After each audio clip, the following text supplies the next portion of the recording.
Santa Ana es una de las noches más especiales en las fiestas de Tudela y el programa oficial de estas lo anunciaba claro. A las 12 bailables y después concierto. Y de esta manera miles de personas se agolparon en la Plaza de los Fueros de la ciudad. Muchas de ellas para bailar la tradicional revoltosa y otras para el concierto del grupo valenciano La Raíz. Así comenzaba la banda de música a tocar la revoltosa. Y en honor a su nombre los tudelanos comenzaron a dar los primeros pasos. Pero algo fallaba y tras los primeros minutos de música una pitada popular obligó a parar.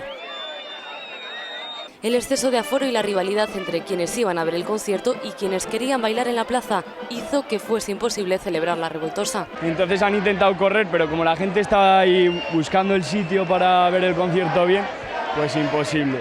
Así que hemos cortado. Algo inédito en las fiestas de Tudela. Ni orquesta ni tampoco público podían dar crédito. Yo llevo aquí igual tocando 8 años y esto no me ha pasado en la vida, vaya. Lo que ocurre es que cuando se junta tanta gente esperando cosas distintas, pues bueno, pasan estas cosas y hay que intentar que todo fluya y que siga la fiesta. Finalmente el alcalde se vio obligado a pedir espacio al público para que los tudelanos pudiesen bailar un día más el tradicional baile. Intentad abriros, que luego hay sitio, intentad abriros en la plaza, los que no vais a correr la revoltosa. Y ahora va a empezar la banda y a la gente que baile y que corra la revoltosa le dejáis circular, por favor. De esta manera la banda pudo culminar de la mejor manera posible la noche más revoltosa de las fiestas de Tudela.